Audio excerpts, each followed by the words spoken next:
You gotta find your people, the ones that make you feel alright, the kind you wanna stay up with all night. You gotta find your people, the ones that make you feel whole. They won't leave your side when you lose control. The ones that don't let you lose your soul. Hey everybody, welcome back to Off the Mountain Podcast. I am Josh Vietti and here with Nicole Dickey, my dad, Ron Vietti, Vince Sierra, and we're the crew. And we're going to talk to you guys today about, we don't know what we're going to talk about. We're going to jump all over the place, but hopefully it'll be relevant. And more than anything, we just hope that you hear the spirit of what we're saying. And really, it's about belief in God. We believe in God, and we believe that it's simple to walk with God. We believe that you can do it, and we believe that it's accessible to everyone who chooses to believe. And so that's really that's what's behind everything that we talk about. But then we also have our opinions, and this is our chance to share a little bit of that. Because when we all speak on the pulpit, and when we do that, we're preaching the Bible, we're preaching the Word. And well, I'm ADHD, and I think you are too. I officially, yeah. A little, we jump all over the place because I come in here and I'm thinking, what are we going to talk about today? And I think, oh, that's a great idea. That's a great idea. Oh yeah, what about that? We know we want to continue on last week's episode, and we're going to do that. But I want to jump around a little bit before we do. I think this is especially good for all three of you because you have small kids. But I read something the other day, and it said, one of the most important questions you can ask your children when they come to you, and that is, do you need my help or do you just need to vent? That's good. Qualify that question. Works with your wife, too. Oh, yeah, right. It might. Yeah, that's true. Tell me how that goes. I'm not joking. I think it's good. I think it's because as men we want to solve problems. That's true, right? That's and true. That's the first thing. Like I used to. I'm better now. I used to just interrupt my wife. I'm like, I already have the solution.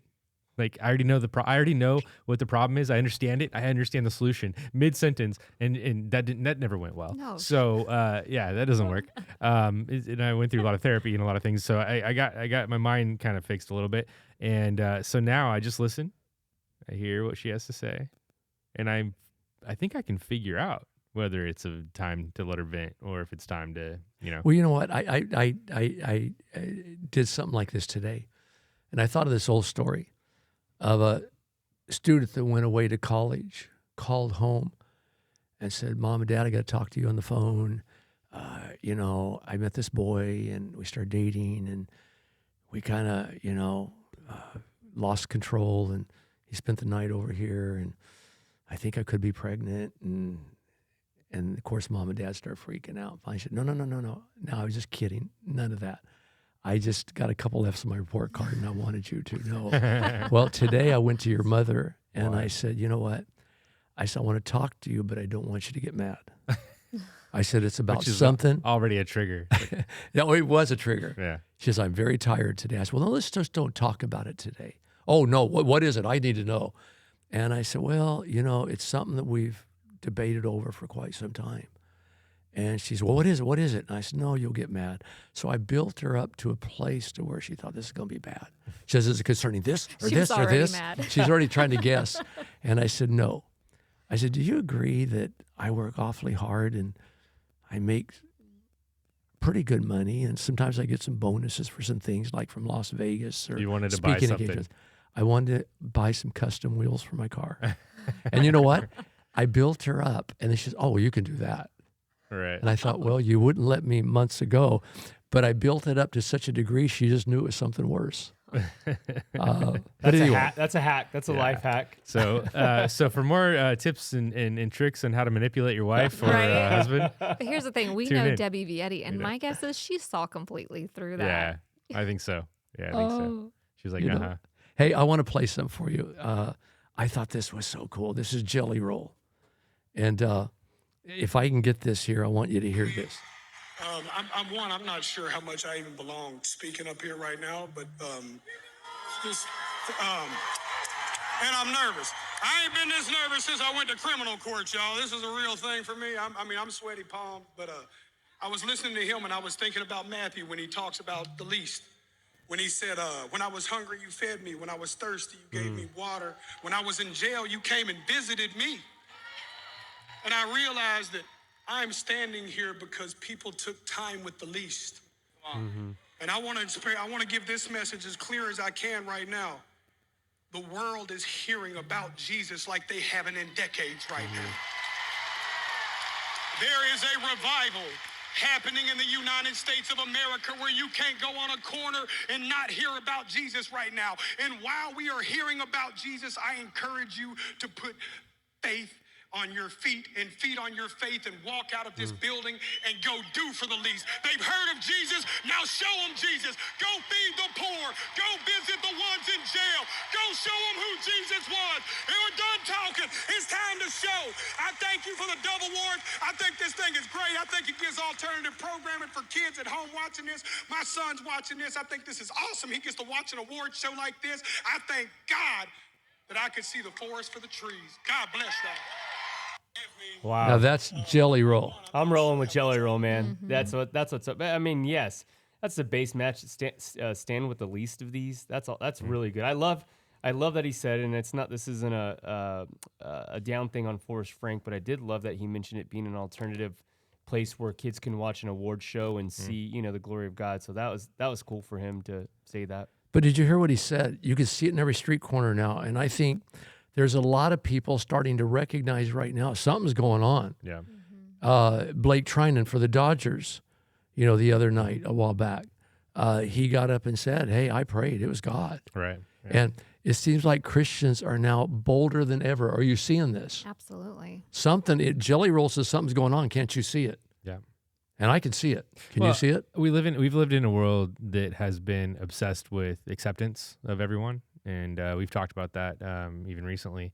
But I think people are starting to realize that Christians haven't really been accepted, and there's been a lot of, in our society. Right, yeah. And there's been a lot of pushback. And I think that there are people who maybe aren't believers necessarily, like Joe Rogan, who hasn't professed that he believes in God. I don't know where he's at now, but he has an understanding. He's seen things in a reality sort of way where he's like, this isn't fair. You guys are treating these people a different way than you're treating other people.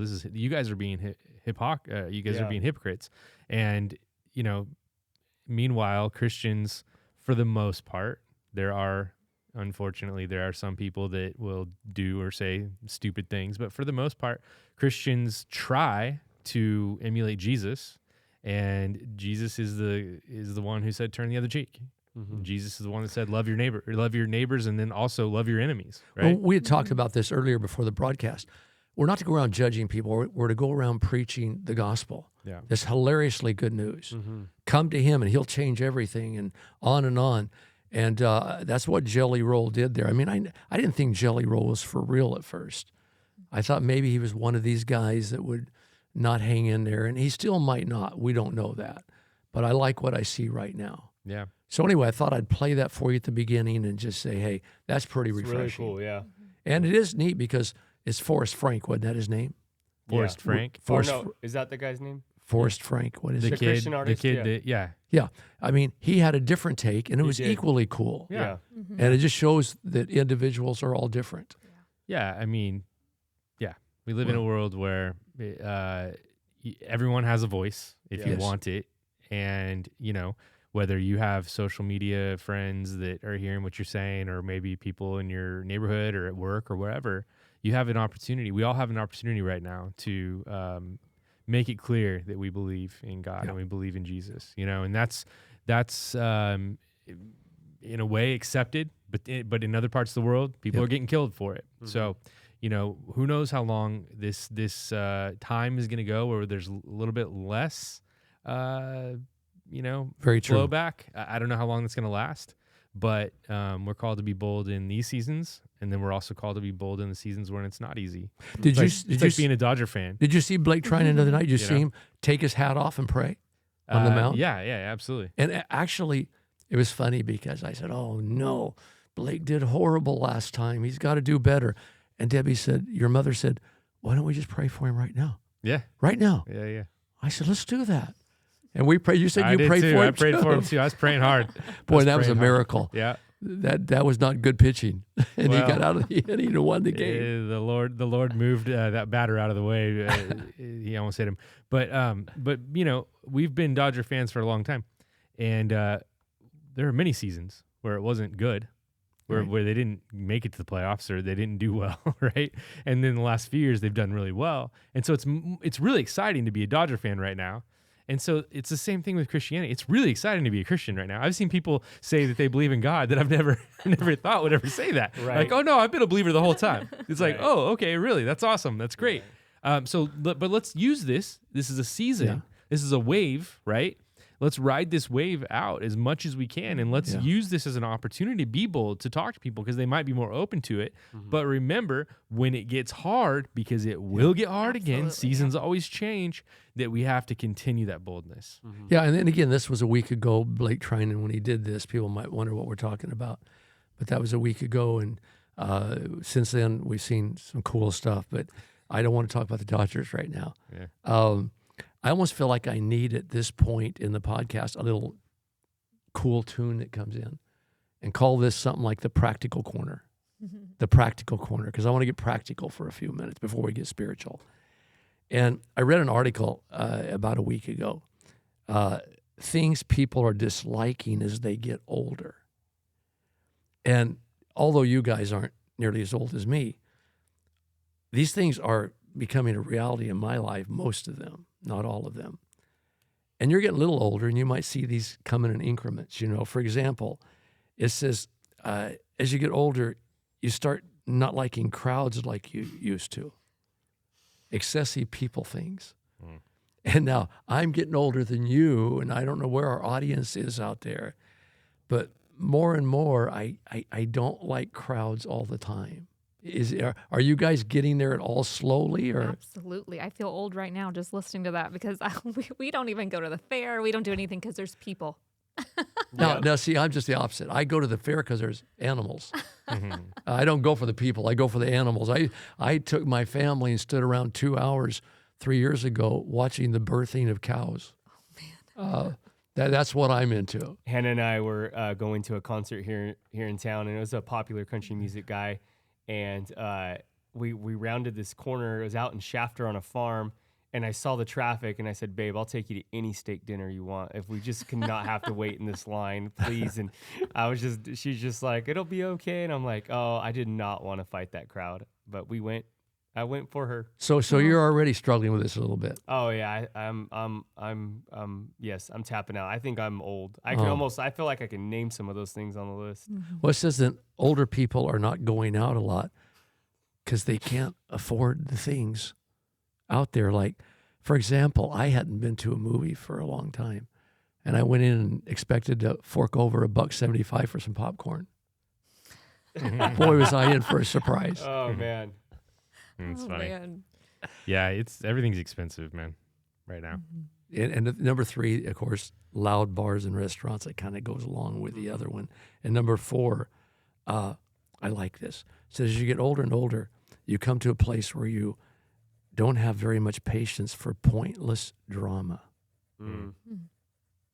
Yep. If you want to comment these, you can. I'll get through them quick. But number 5, now this is really interesting. I'm getting tired of added ingredients and fragrances to many products today. For example, I tried to go in the grocery store the other day, and I wanted some wheatgrass juice powder. Does that make sense? Wheatgrass juice powder, or just wheatgrass powder. And that's all I wanted. But no, they have to put all this other stuff in there.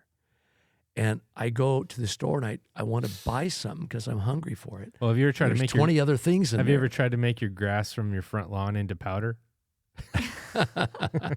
Hey, do you remember when I used to grow grass? I do. I remember the first time I seen it on your countertop in Springville. We need to put a disclaimer on Grow that grass, right yeah, there. He actually I grew grass. Wheatgrass. Wheatgrass. Yes. Wheatgrass. See, that's a part of getting older. You don't think, you think grass is grass, but you forget they might think something That makes else. me. It's funny, Dad. You didn't know this when I was a kid. You remember my friend Mikey? Yeah. He would have me come over, and my kid that lived down the street, my good friend, And he'd be like, "Hey man, you want to smoke some grass?" And I'm like, "Sure." And so he would like clip the grass from his front yard and roll it up in some paper. We're like, Sure. you know, I know he was trying to get you to eat wild onions. And he was taking these bowls from these flowers and telling you they were wild onions. yeah. Oh man. Wild times. Yeah. And number 6, and this is one I'm not happy about. I get kind of tired of this. Dedicated mobile apps for so many things now. I don't want to download your app, nor do I want to create an account to get your app. I just want the silly information if I could get it. Yeah. Does that bug you guys, or is it just Yes. the older Yes. people? Every time I set up an account, I think, should I use the same password I use for everything else? You do. Yeah. Though. I know you do. There's no way you don't. I'm not saying if I do or don't. Yeah. Don't worry about it. Yeah. Maybe I use the Yeah, I'm with you, Pastor. Apple That's annoying. key. It's super annoying. Well, someone's going to get my phone someday because all my passwords are on my phone because I can't remember 'em. Well, now they will. Now they will for sure. They're going to hack me. Now they will. Trouble is they won't know what they're to because I don't say what they're to. Number 7. Give them your notebook. They definitely will be confused on that. Number 7, this is one I have a problem with. The hamburgers get bigger and bigger. How in the world do you eat those? How can you get into a hamburger when they're 8 inches thick? I mean, they're adding more and more. Now there's bacon and cheese and hamburger meat and salami and everything. I'm getting I mean, hungry. where's the good old hamburger at? You know, In and Out probably. Yeah. They still have them. If the lines weren't so long. Yeah, Okay. Now here's exactly. one you guys will like, but I don't as I get older. And I'll just phrase it the way I read it. Dumb restaurants using QR codes for menus. Mm. Do you like that? Is that cool in your? You know why I like it, and I'm gonna turn you. I'm gonna turn you. I'm gonna Okay. turn you right now. It's I know why what you're gonna say. the people that touch the menu. So I've heard the Germs. germs are the menus are the nastiest things in the restaurant. I'm sure they are. They said They don't that wash 'em. they don't wash them, and they carry the most germs on them. And so I know you carry Purell. So Right. after you touch the menu, you're probably Purelling off. But they said the menus have the most disgusing things He on them. I Purells just read he Purells his fork. Yeah, you go to as far as Purelling. Well, I your bet you. fork. I bet you haven't thought of this. Yeah, I do. My wife No, and I I've take seen you. Purell. Yeah, we put it yeah. on our forks. Yeah. But I you just know, burn it. I know I'm really, what's the word I'd want to use? Every time I touch the salt shaker to salt my food, I clean my hands again because those salt shakers are probably as filthy You as have that. it. And the Yeah. Tabasco and all of it. Right? You All have the a menu, yeah. germ phobia. But the things That would be a good title The things for that me. they find on menus is disgusting. It would shock you. I'm but, sure. Yeah, I don't Oh, want to know. we had a guy on staff. This is so funny. We were down in Mexico, and he said, "Doggone, I forgot to bring my sheets, because I usually put my sheets on the bed." And I said, well, "What are you doing?" He said, "I'm just sleeping on top of the bedspread." Oh, And I said, "Oh my goodness, yeah. that's probably the worst possible thing you Yeah. could ever do." Yeah. You talk about filth Yeah. on a bedspread. Yeah. And then 2 more real quick, or just number 10 or 9 or whatever. I've lost my numbers here. This is a particular thing that I try to cope with, but I can't. And I had to talk to our sound guy in the church the other day. Real high decibels. If you go to a Christian concert or a play, I was at a school play some years ago, and my grandson was the one really kind of in charge. There were hundreds of people there, but they had the decibels up so loud that, man, it was hurting me. And I just wish that, everything wouldn't be like a concert venue, that sometimes, especially in church services, we go in and relax in the worship and not be all tensed up we're probably taking pretty good care of this in our church. But I still go to some church events, some secular events, and they have the sound up so loud. Is this? Am I the only one this bothers? Yes. I am.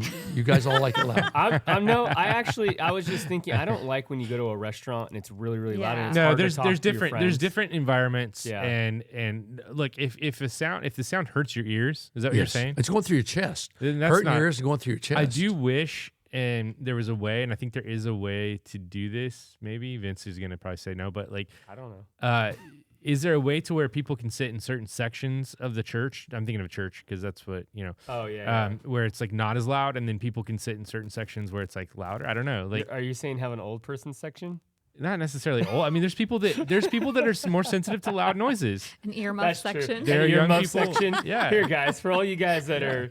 And again, complaining. I'm not an old fogey because I do know that if you don't have it high enough, the sound, you lose the energy. Right. That's So the you thing. have to have it high enough. That's the thing. Right. Like I was, There's that balance. I was in church the other day, and I was sitting in a certain section over the side, and it was really low, and I was like having a hard time even hearing the speaker, and I'm like, man, this is Yeah. we need to turn this up, and Yeah. so I text them, because Right. we Turn it up. Yeah, hey, can you turn this up? Yeah. And they did. They turned it up a little bit, and it was a little bit better. But I did. Then my mind went to everyone's different. How do you Yeah. make everyone happy? There's got to be a range, and Yeah. I'm not a professional in that area. So I You should have big signs over, because our church is so big, Yeah. seats 3,400 full capacity. Maybe low volume, higher volume, and just have sections you could go to. Because color code the chairs like with a sticker, like these are higher and lower. Like I think I actually permanently getting hurt rid of my the not a ears. bad idea. yeah, I think I actually permanently hurt my ears in Vegas. really. A friend of mine was playing in a rock band at some Oh. casino, and I went. Did you go to a Striper concert? No, I'm not going to blame Striper on this. No, it wasn't a Striper concert, okay. and that is a good friend of mine, Oz Fox. But I went there to hear this friend, and I mean the decibels were so loud. They were handing out, I guess, earplugs. The door, I didn't see them, and I wanted to be cool, so I sat there and tried to weather it, and it not only hurt my ears, it felt like it was going through my chest. And I was there an hour or two, and I politely excused myself. And honestly, I don't think it's my imagination. I lost some of my hearing, I felt like. And so, there's a couple more. I won't even read them. I want to get to one big thing here, and this is probably going to get me in trouble, but it's been burning in my heart to talk about it. This is something that some of you might not agree with me on, but I'm going to talk about it anyway. I was looking the other day about cell phone towers. I'm a firm believer that you should not live any closer than a quarter of a mile from a cell phone tower, not any closer. You'd at least have a quarter mile distance. And I did some Googling because I was curious about this. And here's what I come up with. And I don't know if you know this because, see, I'm a true believer that EMFs and possibly RFs even are the cause for many people's cancer. And people aren't aware of this. And so I started doing some Googling, and it says over 20 countries have clear and straightforward public health recommendations that parents reduce children's wireless radiation exposure. And it goes on, it says, exposure limits. Many countries, including Finland, France, Greece, Italy, the Netherlands, Norway, Slovenia, have established stricter limits on radio frequency radiation near schools and hospitals than the limits set by international organizations. Wi-Fi restrictions.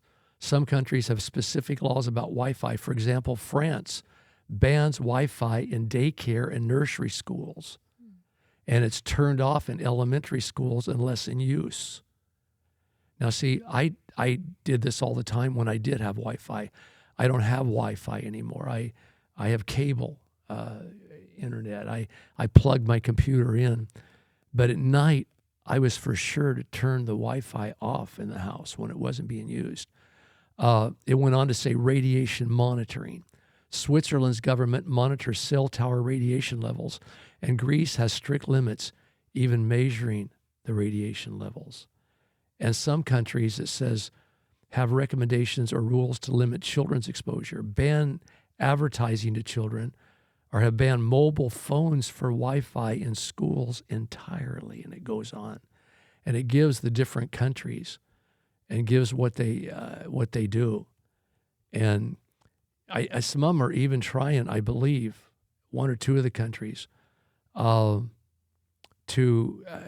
get cell phones out of the hands of younger children, I think like 12 and younger. And anyway, I'm going to let you talk about this. I'm not going to take up all the time on this, but I've got what each country is doing, and it'll blow you away. The United States is oblivious to a lot of this. I was going by somewhere the other day, and I saw a full-blown cell phone tower on a private school grounds. It was a private Christian school.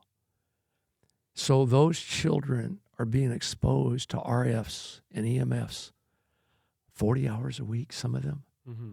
And I'm telling you, that is not good.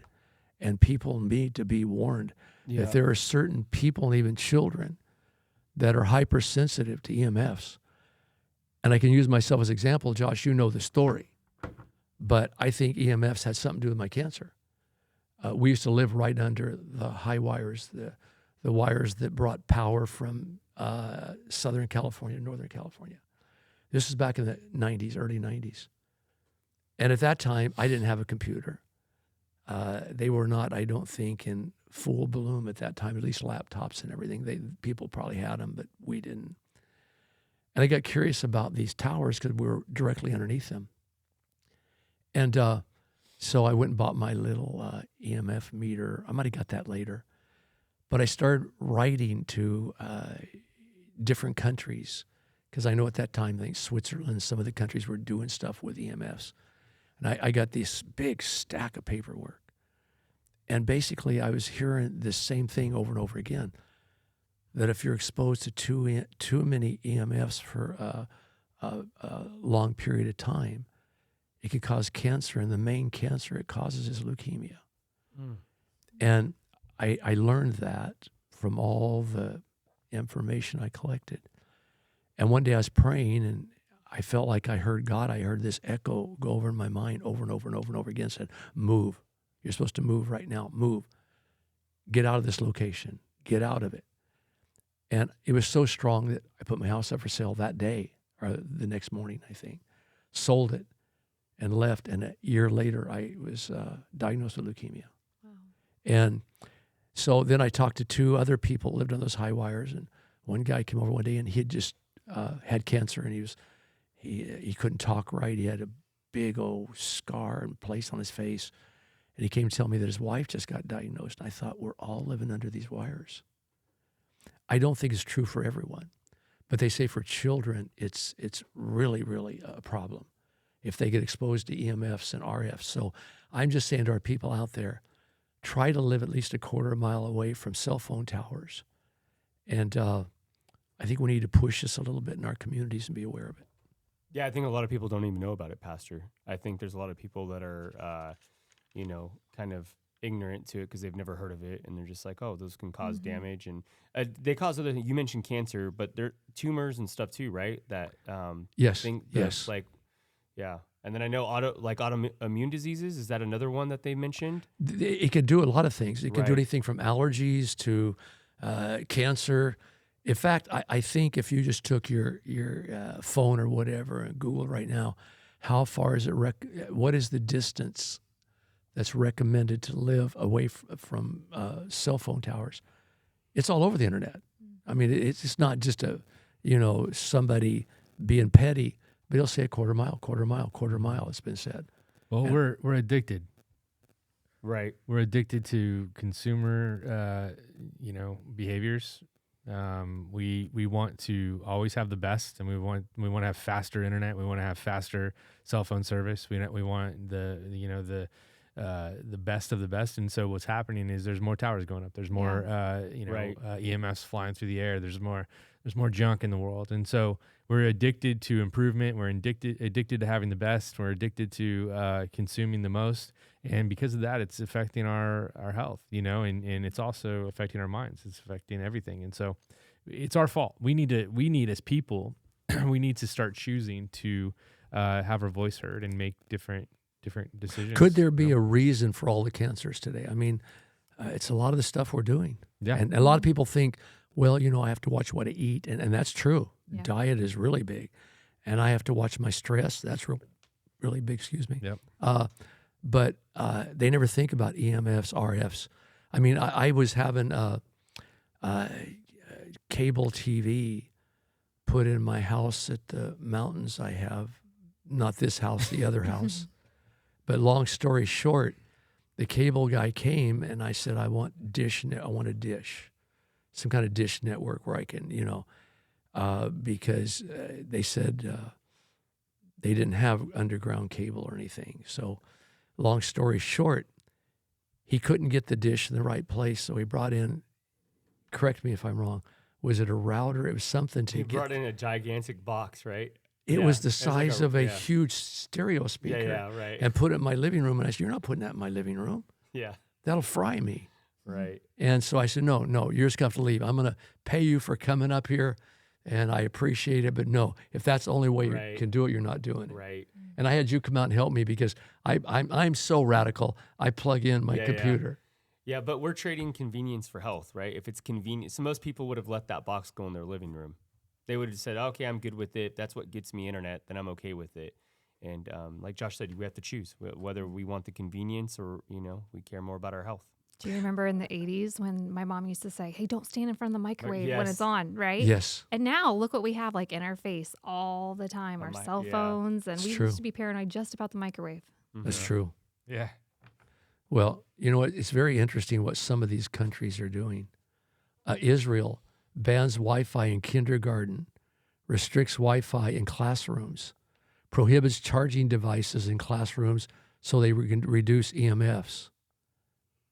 Greece bans cell towers on school property, strict cell tower radiation exposure limits, 70% of EU and 60% near kindergartens and hospitals.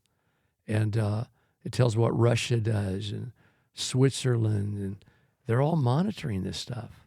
And France bans advertising cell phones to children under 14 years of age. Ban on sale of cell phones designed for young children. Mm. And it bans Wi-Fi in daycare and nursery schools. Why isn't the United States doing any of this, or very little of it anyway, in comparison to these countries? Consumerism. Yeah. Right. That's what I think. I mean, that's what it comes down to. So we have to watch out Greed, for ourselves. We got to watch out for corporate ourselves. greed, it's consumerism. Yeah, it's just I saw somebody the other day. Poor people bought their house, and it was a fairly affordable housing project, and they come in and put a cell phone tower, huge one, right in the middle of it. Wow. And what do? Sell their home? Mm-hmm. Take a loss on it? Maybe.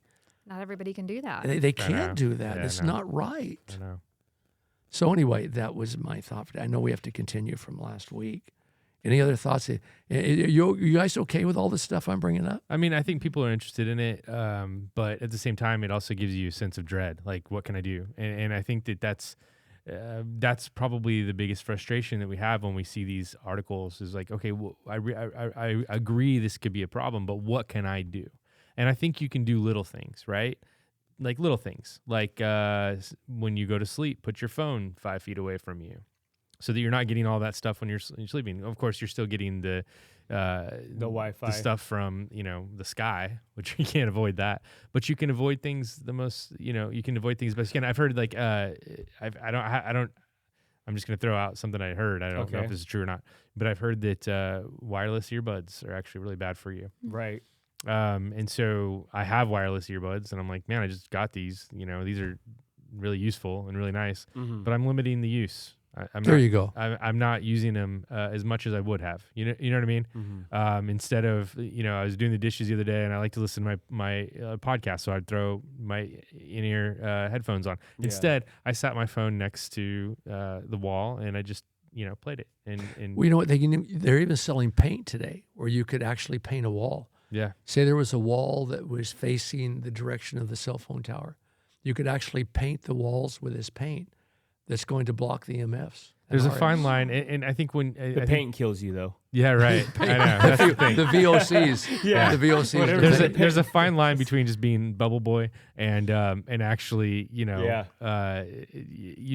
have to just do the best you can. Don't stress about the rest. I think his stress is probably the worst thing. I think you brought up a good point though, because you said what can you do, and I think a lot of this, and you've talked a lot about this, Pastor, with this individually, but it's a compiling effect. It's because there are some stuff that you can't control. It is because you can control your diet. So yes, you're getting the EMFs, but if you can control your diet, it's like, so what can you do? It's like you have to pick what you can do, like you said, Josh. Limit yourself. Put your phone away from you. Unplug your Wi-Fi if you don't have security cameras at night. There's stuff that you can do to offset. So I like what you brought up because if you're taking really good care of your body, diet, and everything else, not everybody is susceptible to these EMFs and RFs. Certain people are, I believe, and so there's other things we can do to counteract that.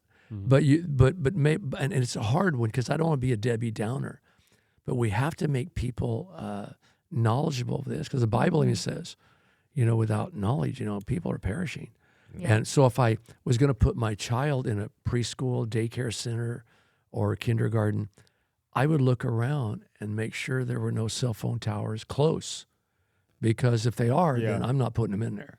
Also, we talked about this a little bit. I know this is a little off subject, but it's in the same vein. I would be worried too. Just again, this goes with the Wi-Fi and the cell phone. Just how much exposure your kid has to a phone every day, just mentally, like their mental health. I think it's really important to have real conversations with real people and have real connection. And if you're always on your device and you're not talking, my kids, obviously, two of my kids don't have phones. Two of them that are in high school. One of them's out of high school. One of them is in high school, and they do have phones. And I always tell them, like, hey, put your phone down and have a conversation with your siblings. Like let's put if you're at home, you don't need it around you 24/7. So I think having real conversations, it's sad when you go into a restaurant, and I'm guilty of this, and you see people that are sitting across from each other, but they're on their phones and they're not talking to one another. I'm like, what has happened?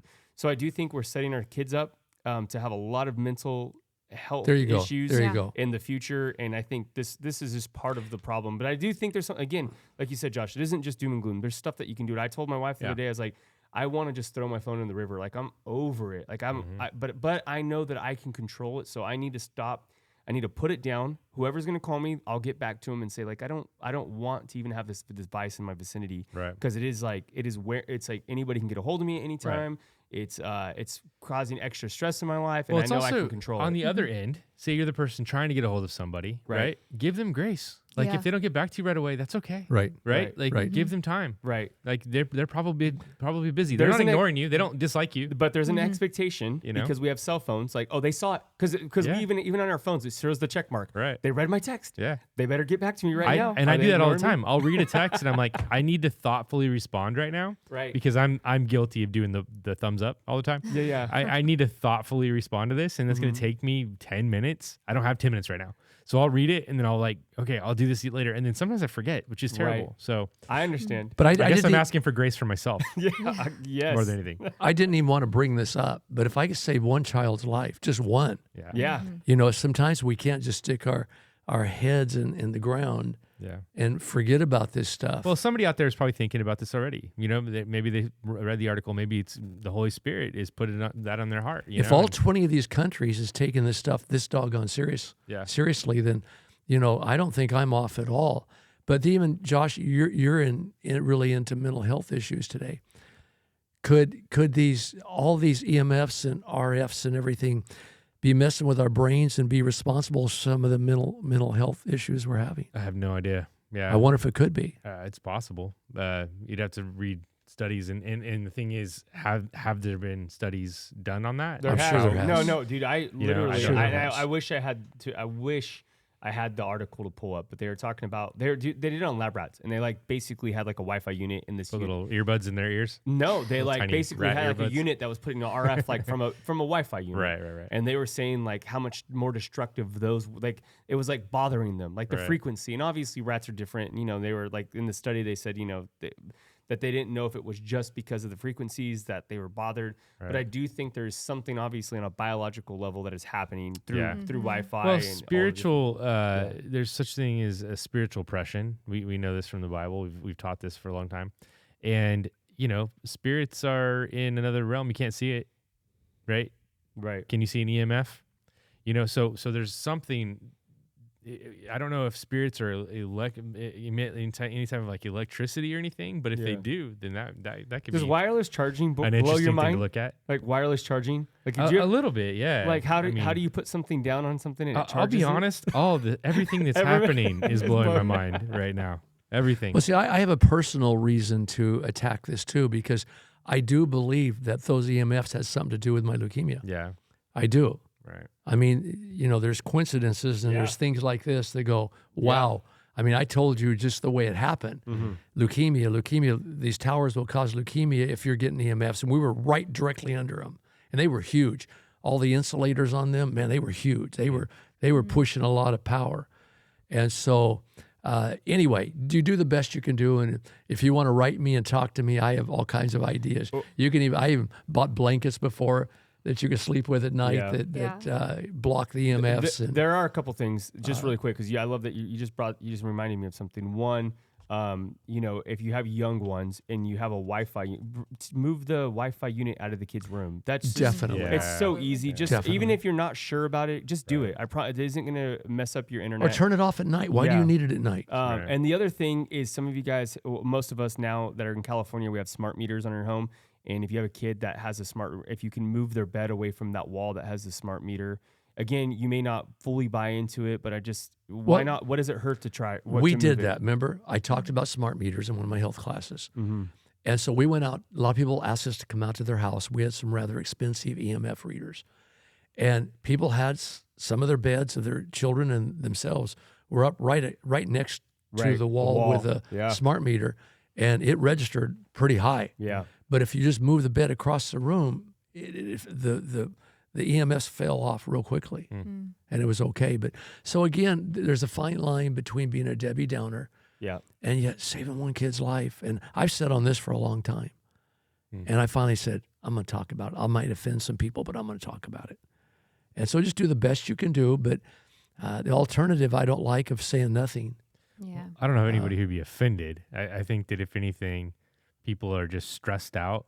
And so they're like, oh, thanks. One more thing to stress about. You But you can do something about it. Absolutely. But it's that mindset that causes us to be okay with things that we shouldn't be okay with too. So there's just a balance. You just got to find your way of dealing with this stuff, Well, let's go back to where we left off at last week. And, we left off talking to the people about the possibility of invisible forces of a spiritual kind being involved in our world in ways that we might not be acknowledging now.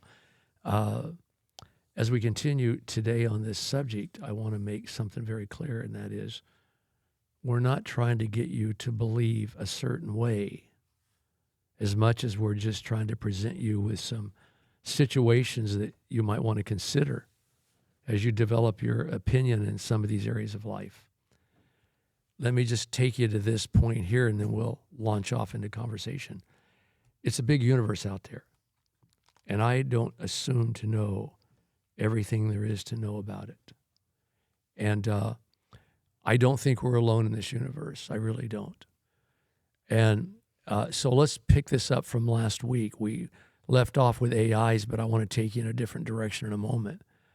But are we alone in this universe?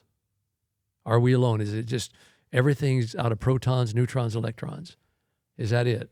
Well, somebody was asking me a while back if I believed in life outside of our planet, and yeah, of course I do, because we in the Bible it talks about angels and demons, and that's life outside of our known universe, and so yeah, I believe in spiritual forces, good and evil.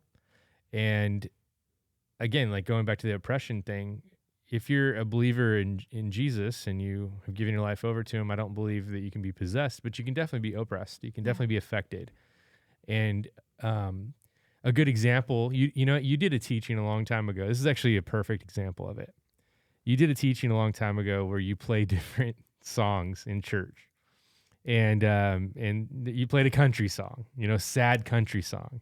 And then you asked everybody, how do you feel? And then you played an upbeat rock song. How do you feel? And then you played a worship song. How do you feel?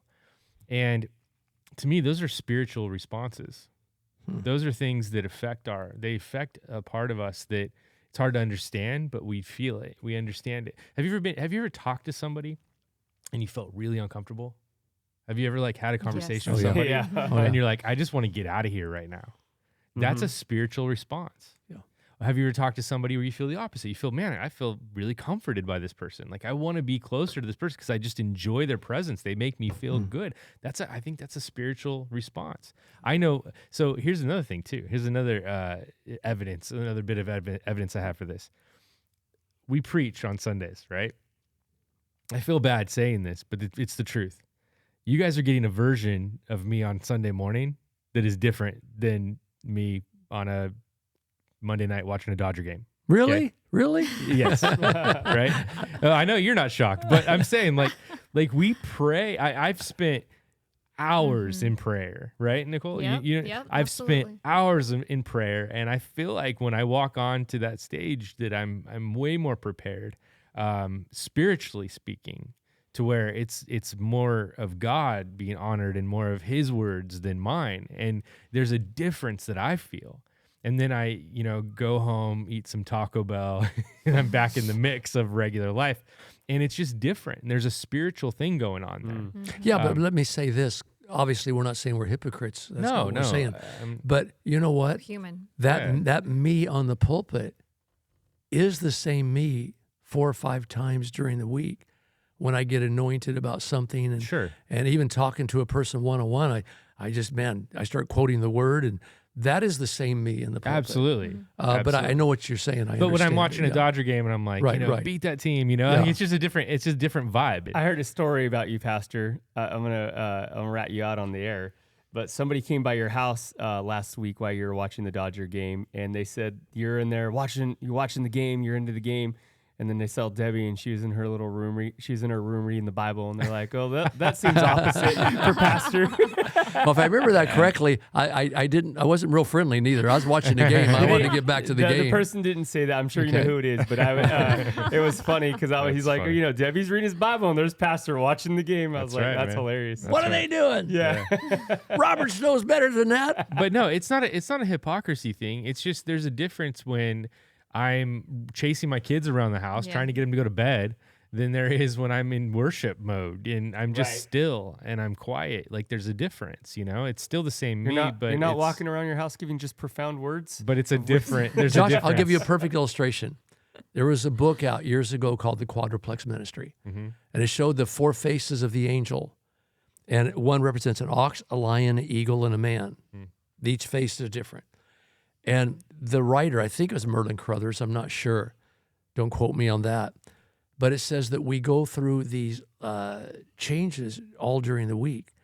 For example, I'm getting up in the morning and I want to spend some time worshiping, and I go into the eagle mode and I just kind of soar with the Lord. And then I come home and there's a problem, and maybe I sense that maybe a spirit of righteous anger going, this shouldn't be happening. And I go into the mode of the lion. And thus saith the Lord, that isn't going to happen in this home. Right now we're taking authority over spirits. That just isn't going to happen. And then I go back out to work and I'm in the mode of the ox. Yeah. And I'm just laboring. And then when I come home, my wife doesn't want an ox or a lion. Right. She wants a man. Right. And I have to become a man. Well, Ecclesiastes lays this out perfectly. For everything, there's a season, okay? And a time for every matter under heaven. A time to be born, a time to die, a time to plant, a time to pluck up what is planted, a time to kill, a time to heal, a time to break down, a time to build up, a time to weep, and a time to laugh, a time to mourn, a time to dance. Those are all different. Seasons. Those are like opposites, And so in order to live in the flows of life, you have to kind of meet the circumstances that you're in. There's people that go weird. They'd be watching these are far and few people, thankfully. But they might be watching a baseball game. Get thee behind me, Satan. They're quoting scriptures and I find that weird. Yeah. I'm not comfortable with that. I mean, in Jesus' name, right now, I command you to strike out. And I go, you're a wacko. I like that you brought up seasons, Josh. I might start doing that, actually. Yeah, here to start. Yeah, just for the Dodgers. Yeah. But you're right. It is a season thing. Because have you ever met somebody and they're putting on like that fake front and they're just like pretending to be happy, and you're like, this is They're not weird. going with the flow. They are not going They're with not the real. flow. They're not real. It is so weird. And so you can't Yeah. You can't force yourself to feel a And when I certain say way. going with the flow, I mean there's a flow that the Holy Spirit will lead you through, right? Yeah. And he'll let you know Yeah. when you're not matching the right tone, you know? Yeah. I think. I mean, You could there's- even say like energy. I mean, there's an energy that goes with it. It's like you ever walk in a room and you're like, when you say read the room, Right. You literally have to sometimes go like, hey, what's everyone feeling? You can't go in a room with a bunch of people crying, and be like, Yeah. what's up, everybody? Well, when I run into people that are having a manic episode, you know, Yeah. they're not matching the tone Right. of the circumstance Yeah. they're in. Yep. And something's going on there. Mhm. And Nikki, so- just feel free to raise your hand anytime. Oh You're no, okay I'm there. taking Okay. sorry. all As long this as you're in. okay. No, I'm good. But have you ever been in a room where there's conflict and there's a bunch of ugliness, and somebody might come in and go, "Can we pray?" Mm. And they pray the sweetest prayer, and it's like the whole spirit changes. yeah, You go, absolutely. "Whoa!" I'm embarrassed that I didn't come up with that idea. Yeah. Yeah. Right. Mm-hmm. Yeah. Yeah. Well, last week we talked about AIs. Now, it is my opinion that it's a possibility that demons are going to get into the pudding. And I got a lot of reasons for that. And I'll talk more about those later. One big thing that happened since last week in the podcast is ChatGPT, which is probably the more popular one that kids are on. A lot of adults use Chat. It's a platform for AI, Pastor, if you didn't know. And Oh, I know. Okay, yeah. Oh, you just insulted me. Yeah. I'm not that far Well, out of touch with reality. well, some people use, what's the other one? Gronk? Yeah, Gronk. I don't even know all of them. So I just, I Gronk, don't, Yeah. Gronk don't- is the guy who played for the the Patriots. Gronk, yeah. See, I don't even know all of them. That's I what I'm don't saying. I only know a couple of them. But anyways, they just allowed. They kind of prohibited sexual stuff on like you couldn't do anything like sexual fantasies and stuff, and they just opened it up on Oh. Chat. on Chat GPT. So now you can go in there and say, hey, I want you to, project yourself as this, sexual fantasies yeah. basically. Now you can do that. That just Of course, opened of up course last it goes week. that direction. Yeah. Right. Well, Well, they blocked it for a long time, and it just opened up. Why would they open it? Did they say? That's what we're talking about money, today. Consumerism. I mean, Yeah. yeah. Yeah. They're getting people hooked in money. Yeah. And that's another reason we have to warn people. It's almost like a master plan if you think about it. It's like, hey, here's this tool. It's amazing. It'll help you with work. It'll help you with life. It'll help you with all these things. Oh, and you can also do these other terrible things with it, I mean, that was the argument right away when as soon as we learned about what AI was going to be able to do, the argument was we're going to use this for evil. We're going to, because that's what humans do. Yeah. And so another reason why you need to be very careful about giving your kid a cell phone and just leaving them be with it. Yeah. This is exactly what the report says. The reports published obviously last week indicate that OpenAI, ChatGPT, adult users will generate erotic content with ChatGPT after implementing an age verification, which anybody can cheat. We all know this. This policy follows earlier documentation, basically that they weren't allowing it before, but now The they're age allowing. verification thing's so cheesy. It's so cheesy. But How old anyways, are you? 35? 35, yeah. Okay, thank you. ChatGPT had strict policies against producing sexually explicit materials. Now they've opened it up. But see, I'm just surprised this line hasn't already been crossed. So that's not shocking me. I mean, Well, they're yeah. going there. And I told you, last week Yeah. that, man, they're, well, I won't go over it again because let's just move It's on. interesting. I wonder how states like Texas, they passed a law a while back where you have to put your ID. You have to upload your ID for porn to look at porn. I think something like that. There's some sort of a thing that you Well, have that's to good. do. That's a step in the right direction. It's great, yeah. But that's in Texas. I wonder how they're going to deal with this AI stuff and all these other things. Yeah. But CNBC says they're saying a little bit different. They're just saying OpenAI's ChatGPT will allow erotica, which is worse than just So they're one step further in this. they're probably saying it's a good well, thing. let's go back because, people are out there probably trying to make up their mind and get an opinion on, AI, are demons really get involved? And there's two different kinds of AI. We talked about it. We know there's the informational AI that just collects data and on and on. But I think that, from some of the stuff we left off reading last week, there's something else going on that we're not understanding. I think the biggest thing for us right now as Christians is to check our hearts and check our minds because the tools are going to get worse. The access is going to become more. The ability to do evil is going to become easier and easier.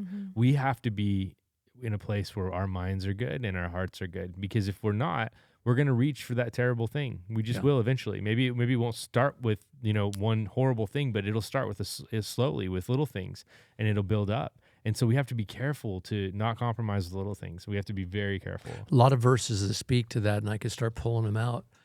But whether AIs, your opinion, whatever it is, your opinion is about AIs and about UFOs and about aliens, and we get real infatuated with all this stuff. Let's go to the Bible. Now here's some stuff that you need to consider. Daniel 6:22. An angel physically shut the mouths of the lions. Now, how in the heck did that happen? What kind of spiritual dynamics were going on there? Because it says that an angel came down and closed the mouths of those lions. Mm-hmm. I mean, there had to be some interesting, physics and mechanics going on there. Yeah. And then in 1 Kings 19, an angel physically touches Elijah and woke him up and directed him to eat and drink. Now, an angel we think of in the spiritual realm, how did it come out of that realm and physically touch him? Let me tell you, I have stories. I'm known for my God stories. But one day when Tara was only, she had to be just about a year old, year and a half. She was a toddler. We were at my brother-in-law and sister-in-law's apartment complex having a holiday barbecue. And I'm out by the pool laying out with my baby oil on, getting a suntan. That's what we did. And Debbie and her mother were around the patio area putting food out, and my sister-in-law was in cooking, and Tara was just had her little feet dangling in the pool. And my brother-in-law was next to me, and I think we were both almost asleep. I was laying out in the sun. You know how when you get out in the sun, you get really tired. And I was laying there almost asleep. And no joke, I will just explain it the way it happened in my memory. I was laying there, and all of a sudden I felt like somebody was shaking me, pushing me. And I'm, what's the matter? He says, where's Tara? And I jumped up, and I go, where's Tara? Oh, I guess she's in the house with Cindy. And I laid back down, and I started to doze off again. And that same thing, something kind was just like something was grabbing a hold of me and pulling, where's Tara? Okay. I jumped up, all alert again, and she was at the bottom of the pool. In her diaper at the bottom of the pool. I freaked out. I dove in, thought she was dead, picked her up, brought her to the surface, and I didn't know what to do. I was just in shock. And so I am kind of proud of the fact that the first thing I do is pray. I start crying out to God. I'm crying out to God. Help me, save me, help me, save me. And all of a sudden she starts spitting water out. And no joke, probably a year and a half or whatever. She started spitting this water out, and she pushed away out of my arms and got down and started walking around the pool singing, God is so good. Now, I throw that story in to say, is that the way the angel was rousing Elijah out of his sleep? Was the same thing that happened to me? Mm-hmm. Identical. Peter's story in Acts 12 about a prison he was broken out of by an angel. God sent an angel to break him out of the prison. And somehow that angel got an iron gate to open.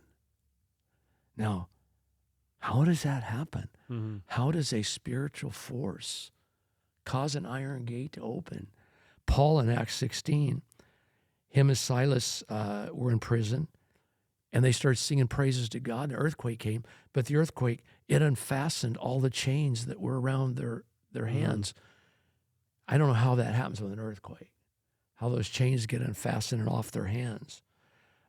Demons enter a swine in Matthew 8:30, actually go into the animal. Now, I have story after story from the last 50 years of being in a deliverance, spirits talking through a person saying, can I go into that animal over there? Well, I don't have a lot of them, but I have 2 or 3.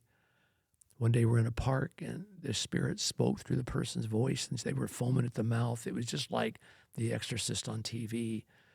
And they said, let us go into those animals, those dogs. They said dogs, not animals. We want to go in those dogs, go in those dogs. And I go, where's any dogs at? And they came running through the park. I didn't even know they were there. Like within 10 seconds, the dogs come running through.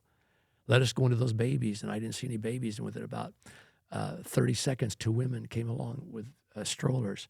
So I'm saying this stuff in the Bible still happens. How about the angel who was sent down to roll away the stone from the tomb of Jesus? I mean, look at this stuff and you go, what? The image of the beast in Revelation 13:15, which I think is going to lead us into where we were at last week. There's an image of a beast that is made, and it's the Greek word is a statue or a profile or a form or a representation. And it's a materialistic thing. You know, it's made out of material, made out of protons, neutrons, electrons. And the Bible says, kind of in a surprising way, it says, this immaterial, or this material object, idol, this thing they made out of material is even going to give breath that it might even speak. And it's going to talk. So here's something that is not designed to talk and has no spirit in it, but it's going to be given a spirit. Now, within that frame of thinking, could AI be in the process of being visited by some spirits? Because if this, whether it's made out of stone or iron or whatever, if this object made out of protons, neutrons, electrons that some carpenter built, all of a sudden has a spirit in it and can speak, maybe go back to what we left off talking about last week. Atoms are 99.99999% empty space. The reason I say that is because what occupies that space? Yeah. Is it air? Is it, nothing? Is Maybe it, a lot of different things. you never know. And so there's definitely a part where the spiritual connects with the physical, but we don't really fully understand it. See, I have just for 50 years, I've lived my life, in the presence of some of these, occasionally, in the presence of these spirits, talking through people. And again, I know some of you are out there going, oh, this is a bunch of things that's locked in this guy's imagination. This guy's very, very, weird. I'm just going to tell you that the majority of all of you, if you sit through some of these sessions that I've been through, you're going to know that these entities are real. There's not a doubt in your mind. Yeah. I've just been in these areas and you haven't. But well, and too, I remember, when Josh was in high school, I was young, and you'd always pray before we left, and you'd pray, send an angel with us. And I was young. I was just like, okay, like there's an angel going to go with us, and in my mind, I didn't really think about the spiritual and the physical intersecting. But there was this one day I remember very vividly to this day, and people can chalk it down as like it's just coincidence or whatever. But Josh was driving pretty fast on this mountain road. We were going up to I think your father-in-law's cabin. You guys had a cabin up in Miracle Hot or Democrat Hot Springs. Yeah, somewhere there. And it was snowy, and Josh was going super fast. We're in his little Toyota, and I'm not kidding. We went to go around this corner, and the whole truck locked up, and we were going sideways off a cliff. I just thought, there's no way. You remember this, yeah? Mm-mm. No. We're going sideways off this cliff, and I just thought, there's no way we're going off this cliff. And literally, the truck goes and stops to the cliff. And Josh is laughing. I think we were listening to like Weezer or something. And I'm just like, oh my goodness, we almost died. But I did remember that day that you prayed an angel sent with us. And I was like, the only way this truck stops is if the angel gets involved. And I know most people would think, well, it's just coincidence. Maybe the truck just stopped because it stopped. But in my mind, I'm like, no, like that was a spiritual, there's just no way. Like the snow was all the way to the edge of that bank. And so I do think there's times where, we see it throughout the Bible. I don't think the Bible is different then than it is now. But I think there's time where the spiritual intersects with the physical. And so you're talking about AI, and I do 100% believe. I think you're crazy if you don't. I think you're crazier if you don't believe that there's a lot of spiritual implications that go in with allowing the use of AI, whether we think we're using it for good or bad. I do think there's a spiritual, the spiritual can cross over to the physical. We didn't do neither. We didn't warn the parents that little kids probably shouldn't be hearing this. And I think so far up to this point, I don't think we've said anything real bad. No. But we might be going there in just a second. Yeah, so Yeah. you might want to get the kids out of the room or turn this off and play a rebroadcast. I'm not talking right now. Play it later on, Because I will say this, and I'm going to be very careful with kids in mind.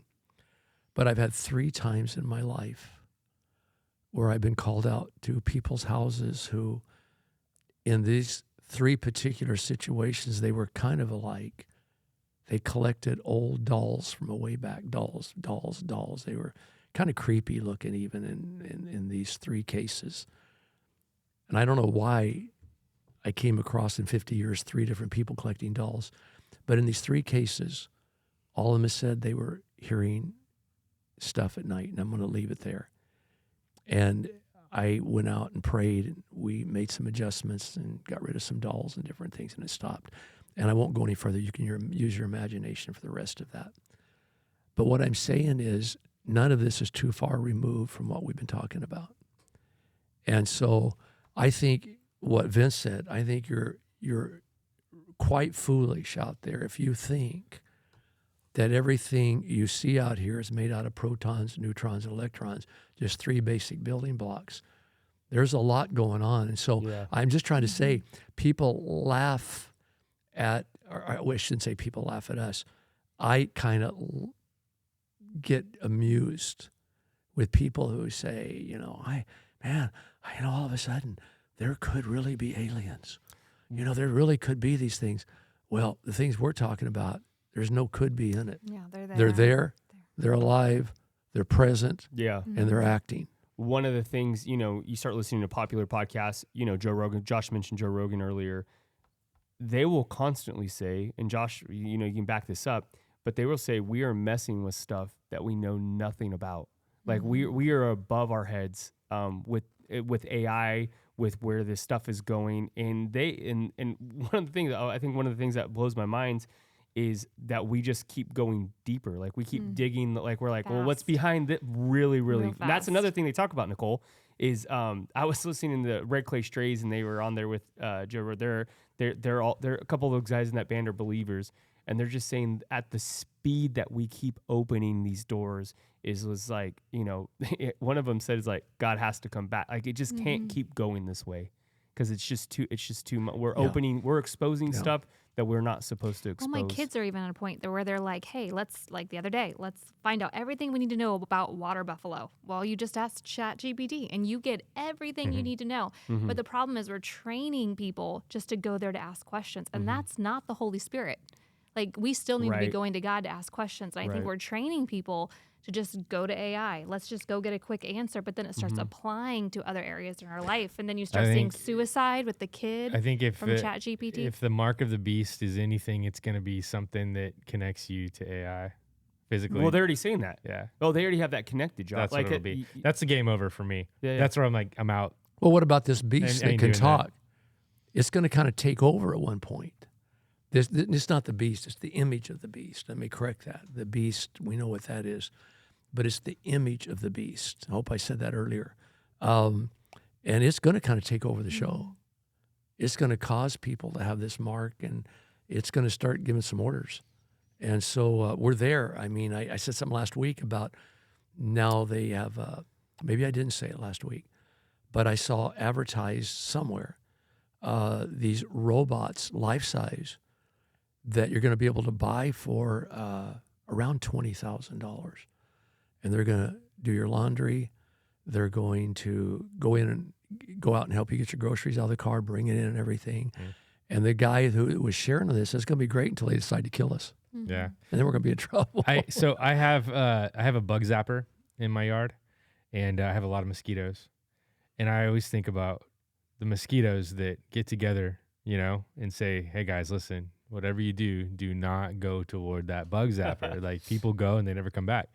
And I just imagine a bunch of them having that talk, but they're just flying toward it. They're just saying, don't do it. don't do it. We're not, don't, but but they're flying right into it. because they can't help themselves. Yeah. And I think that's where we are in our culture, in our world. It's Yeah. like we can't help ourselves. We have to learn more. We have to know what's Yeah. around the corner. We have to have the best technology. We have to be the Right. best. We have to Right. compete. We have to, Right. and all the while we're just, Yet the infatuation going on. I mean, I had a bunch of titles of some of the movies that are coming out, around Halloween. oh, My wife was telling me, she said, have you seen some of these commercials? And they're about immortal vampires, rituals, ghosts, demons, a monkey taken over by an evil spirit. you know what bothers me the most right now is all the stuff about kids. There's a lot of like horror movies about kids, being taken. So weird. It's terrible. Society's obsessed with this stuff. Yeah. And It's evil. and so is this interesting? They're obsessed with some of the stuff that we've lived with over 50 years. And some of this stuff is more real than it's not. I think I want to like write a script for a horror movie, and it's just the IRS calling people. It's just, I would That's the love real that. scary Yes. stuff. Yeah. Yeah, the kids can watch that one. hey, You're getting audited. you're getting, yeah. I think that would be, That's actually really I think good. that would be a man. really good horror movie right there. No, you mentioned the H word. What H word? Halloween. Which You H? said it. You said the word. You opened up a can. What is your thoughts on Halloween, Pastor? You know what? I just feel, and again, as Josh said in another podcast, sometimes I'm liberal, sometimes I'm conservative. People get off, and there's this Christian movement that, says, hey, it's of the devil, and you're of the devil if you celebrate. Even if it is of the devil, if this came from demonic sources, if it came from some paganistic background, I don't really care. I can turn around and make something good out of it. And I'm in that business of taking the bad and making good out of it when we can. And so, I think Halloween's a fun time for kids. They get candy, on and on. We're not out there worshiping spirits, on and on. And there's Christians who are going to argue with me and debate with me. Well, if you want to debate with me, I'm going to tell you now, just write me at Pastor Hector at VBF.org, and you'll get somebody. He's going to get random emails.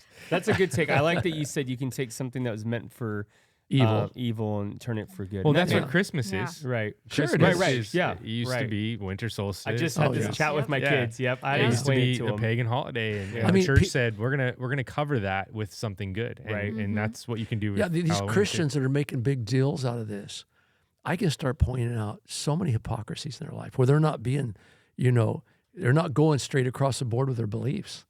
And I don't we want to get serve into this, the theology of it because I don't even know if I agree with it theologically, but Day of the Dead is kind of a cool thing to remember your family members, to Right. remember the people that died before, and so there are good Wait, hold things. on. That hit me wrong. Day of the Dead. Day of the is something Dead? we celebrate. Well, it is in a way, I guess, huh? No, it is. It's Yeah. it's culturally that's what it is. And I'm basing all of my information off Coco the movie, so I don't know. Forgive It's a me. good movie. Forgive me. That might be worse than chat. Forgive me if I'm messing this Disney up. has indoctrinated you now. But I don't really know the background of What's that up with holiday. Disney? What's up with Disney?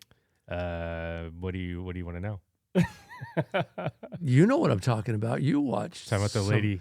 some of the stuff they're putting out. Talking about the lady that wow. passed away on the Haunted Mansion. Yeah, I'm disappointed in them. Yeah, Hear about that was that? weird. Yes, I did hear about that. What? A lady passed away on the ride, the Haunted Mansion ride. You're kidding. Yeah, a couple months ago What from? or a month ago. I don't know. Huh.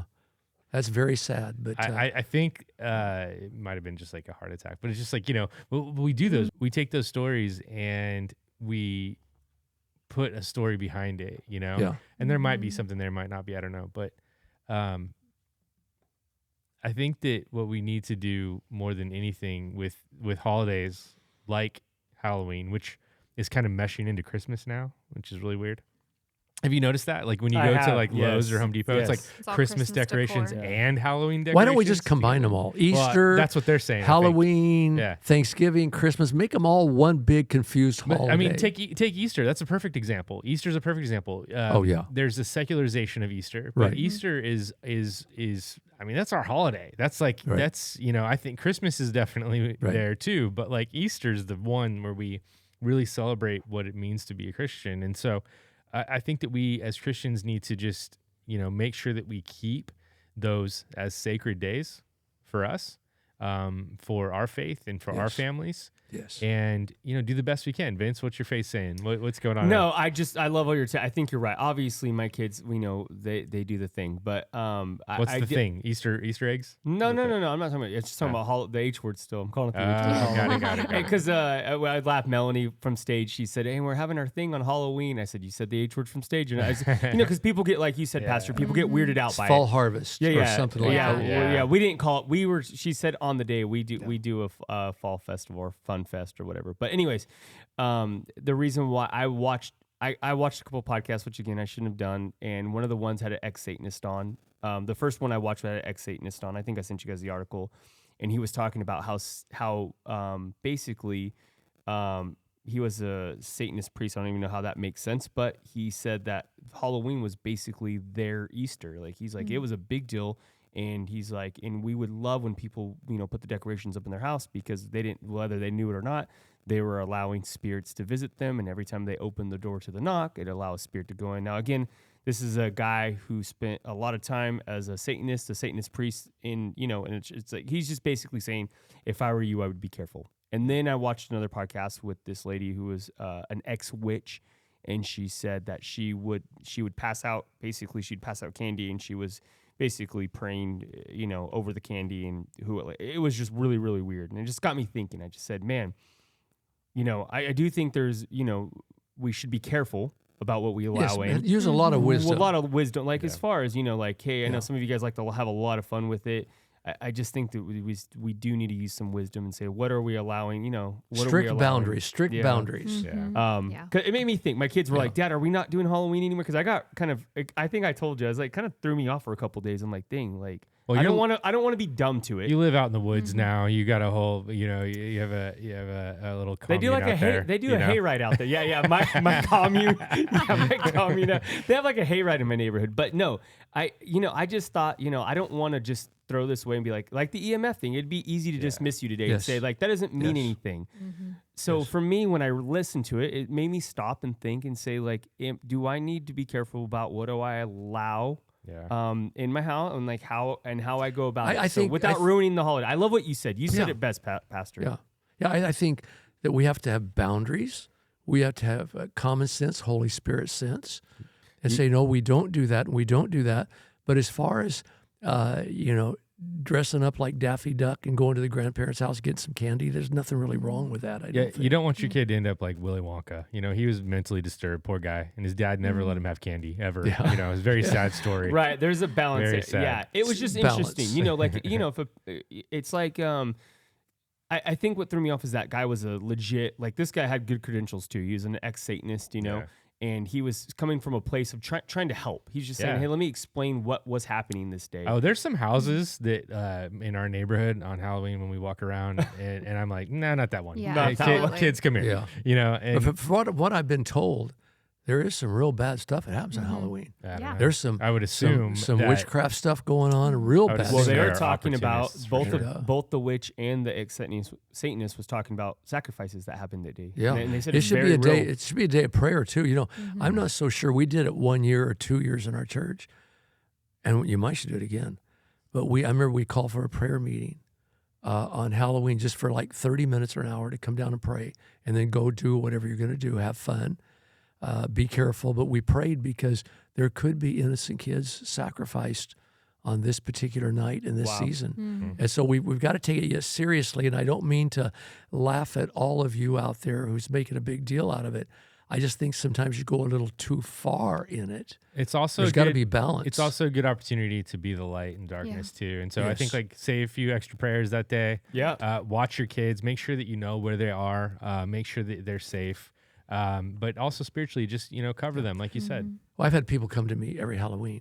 You know what, Pastor? I'm telling you, this is wrong. This is evil. We shouldn't be doing this. I say, well, you know what?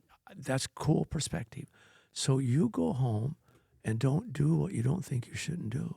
Right. And the rest of us will all go according to our conscience. Mm-hmm. Yeah. But don't try to project your opinion on the whole church. 100%. We're teaching the people to use common sense and to walk in the Spirit. And there are boundaries, definitely. I think you're teaching people how to use their own personal convictions too. I mean, it kind of even goes back to the Forrest Frank and the jelly roll thing we talked about at the beginning. Like everybody is allowed their own personal convictions with Christ, and we should encourage people to walk that out, however that looks, even if it looks different than what we're doing. Yeah.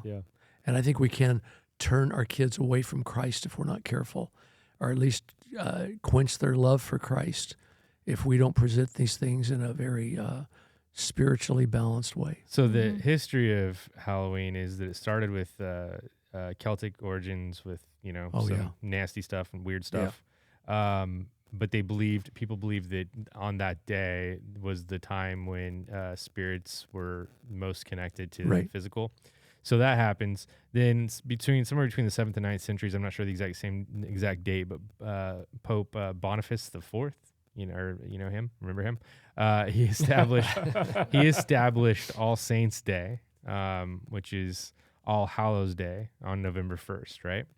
And then so eventually Halloween it was All Hallows Eve, which is the eve before All Saints Day became Halloween. So technically kind of a Christian holiday, but had roots beyond it that were not good. Yeah. So it's kind of like they tried to do the same thing with Christmas, but it didn't quite work. No. And so listen, I what do? I don't want my kids to miss out on the good, clean fun that they can have.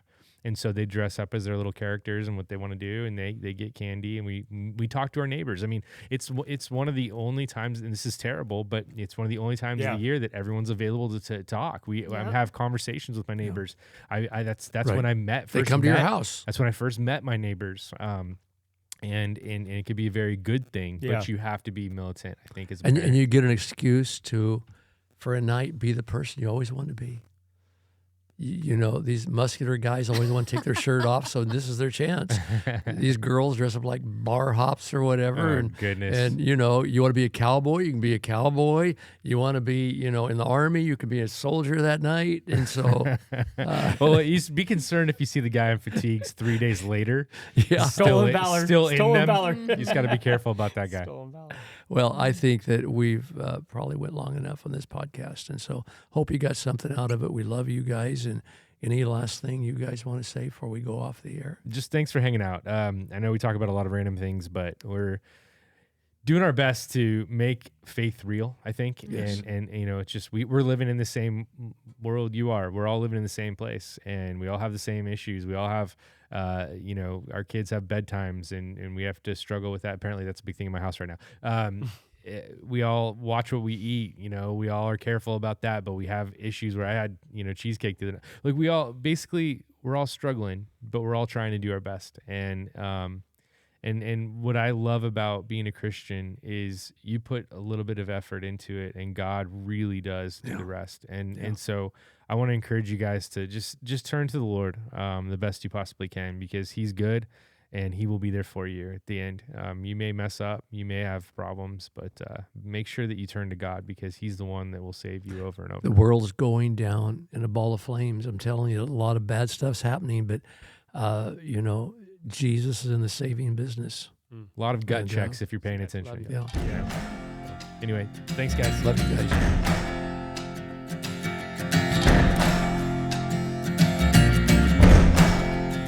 You gotta find your people, the ones that make you feel alright. The kind you wanna stay up with all night. You gotta find your people, the ones that make you feel whole. They won't leave your side when you lose control. The ones that don't let you lose your soul.